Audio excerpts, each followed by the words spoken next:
Hi, it's Shelly. Let's talk about solo travel. I'm going to tell you a little bit about what happened to me and how I ended up being a solo traveler. I was in a relationship with a fellow. I retired a couple years ago, and we had spent our first winter in Mexico, and we're planning on spending the next winter in Mexico as well. And I realized that I was in a narcissistic relationship and that wasn't really a good thing for me, and we will have another talk about that one. But anyways, for today's purpose of today's video, we're talking about solo travel. So the relationship ended about 2 weeks before we were scheduled to leave for Mexico. And so he moved out, and I was like, well, I've got everything is booked, my flight, my accommodation, everything is booked for Mexico for the winter. I guess I'm going alone. So I did. And I was terrified, to be honest with you.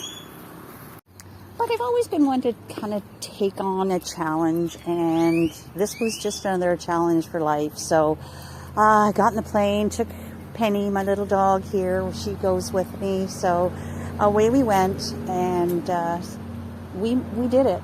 And it was honestly one of the most empowering things I have ever done in my life.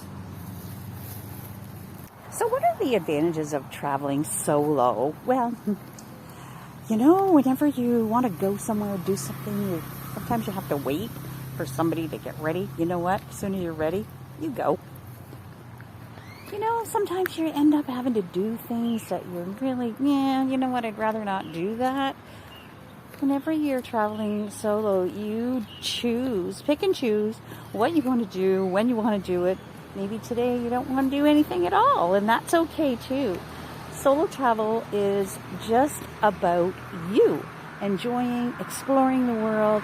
It's something that I really believe that every woman should do because it is such an empowering thing to do. So the first year I was alone, I decided to do a little side trip to another area of Mexico. So I did all the research myself, planned the trip all out myself, and I just did it. I went and I got some contacts on a Facebook group.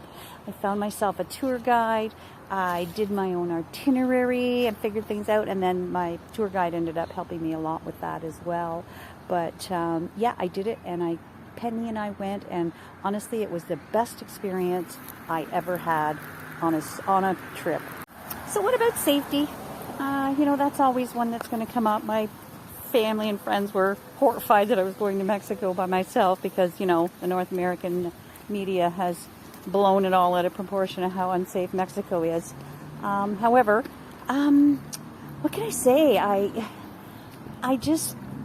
don't put myself in situations where my safety is at risk. I don't go out and party and drink and get out of shape by myself, because then you're just setting yourself up to be taken advantage of. I'm always aware of my surroundings whenever I'm out and about. I don't carry large amounts of money with me. I don't dress or wear fancy jewelry or anything to make myself look like I have a lot of money. Not that I do, but you kind of try to fit in as much with the locals as you can. One of the hardest things I found to do traveling when I arrived here in Mexico by myself, I'm all alone. I've got no support. I've just broke up with a narcissistic relationship. I need to meet some people, right? So this was really, really hard. I had to force myself to get out there. I went to somebody was doing like a Spanish class at a that local bar here. So I decided one day, you know what? Hey, put on your big girl pants and go and just, learn a bit of Spanish and get out there, maybe meet some people. Well, I did it. I pushed myself and I did it. And actually it ended up when I met a girl, she was there by herself too. There's a lot of us out here, trust me. And she was there too. And we just started talking. And honestly, that was 3 years ago. we are besties. We are total besties. We do everything together now, and I don't know what I would do without her. So it was really, really worthwhile to push yourself, get out there, try and meet people. And along the same lines, you have to don't be afraid to go into a restaurant and eat dinner alone. I remember when my ex left me, the very first thing I did was I went to a restaurant all by myself. Yes, table for one. Thank you very much. And sat down and had a meal. I enjoyed it. It was peaceful. It was quiet. It was wonderful. So don't be afraid. Don't be afraid. Just get out there and do it. If you're afraid of jumping into the solo travel thing right out the gate, if that's just not the person you are, that is totally fine. Group travel might be an option for you too. Sometimes they have some awesome group travels to all over the world, and you can join one of those, and it gets you out there still seeing the world, but maybe in a little bit with a little bit more comfort. I understand that a lot of people, it's not in your comfort zone to get out there on your own and travel the world, and that is okay. You do you, but I really highly encourage just doing it. My girlfriend from Canada has been struggling to come and visit with me just for that reason. She didn't want to get on the plane, didn't want to go to the airport, do the whole thing by herself. This year, she did it, and I am so proud of her. And she came down, and we had an amazing visit.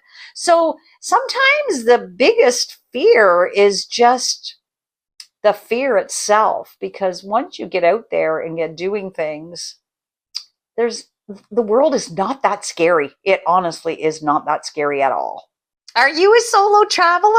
Tell us your story in the comments below. We'd love to hear. Again, I want to remind you, this channel is all about talking, giving us a chance as ladies over 60 to have a voice here out in the big wide world.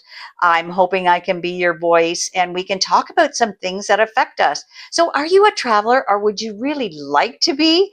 If you want any, particular tips about traveling solo, I would be happy to talk to you about it. I hope you've enjoyed this talk about solo travel. Don't forget to hit the subscribe button so you don't miss any of our future talks. Thank you for watching, and I'll see you in the next video. Talk soon.